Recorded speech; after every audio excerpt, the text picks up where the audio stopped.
Good afternoon, everyone. My name is Taisha Peoples, and I am the club director over at Wiley H. Bates. Today, I am going to be doing a STEM project geared towards our middle schoolers. I hope you enjoy.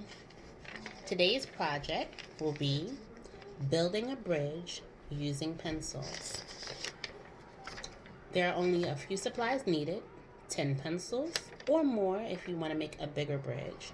Rubber bands, it could be small rubber bands or large rubber bands. And of course, your imagination.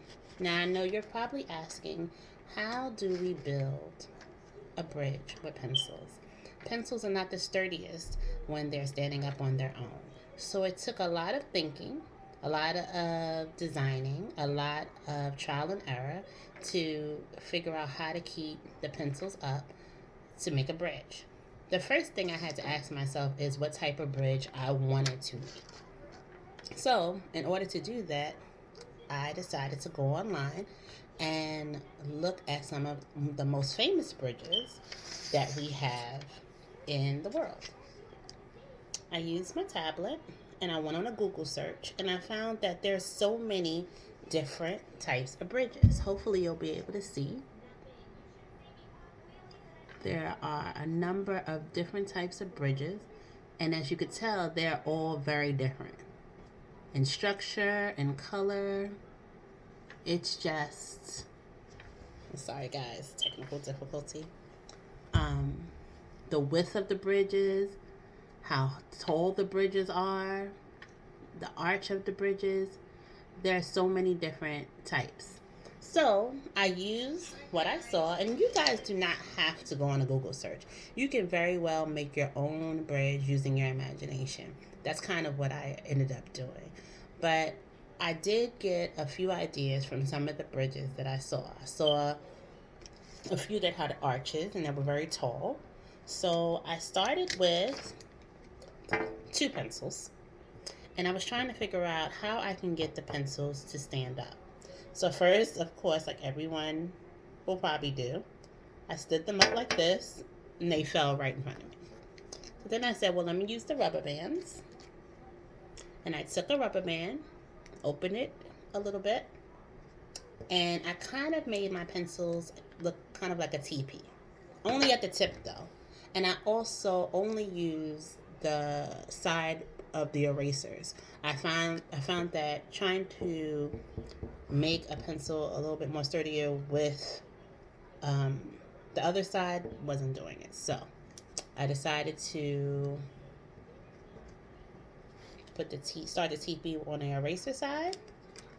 I combined the pencils and twisted it with the rubber band. So first I thought that it would work out just like this, but it did not. As you could tell, it wasn't sturdy still. So after thinking a while, I realized that it needed an additional base, kind of to look like a triangle. So I got another pencil,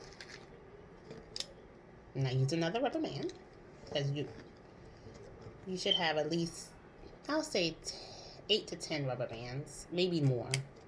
And I twisted it. Oh, sorry. And voila, it stood up. So after seeing that particular model, or that particular model worked, I decided to build from there. Well, first I decided I wanted to try to see if I could put a pencil up top, but that didn't work. So I decided I had to build a couple of these so that I can connect them. So I built 2 of these so I can connect this pencil.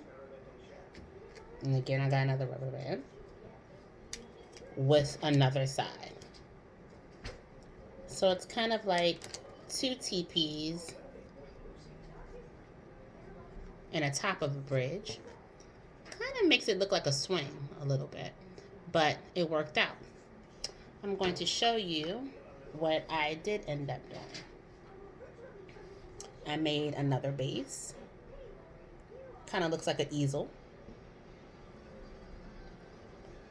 I made a different type of base right here. and I connected them. And then I still used my TP and I connected it on this side as well. Now, I don't know how many cars are going to go through my bridge, but I'm still working on it. So, my advice to you while doing this project, use your imagination. Try not to get frustrated because it's just for fun.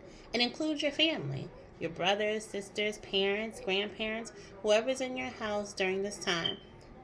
Get together and get as many pencils as you can and build as many bridges as you can.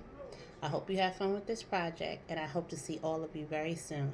Have a good afternoon and a good weekend. Bye-bye.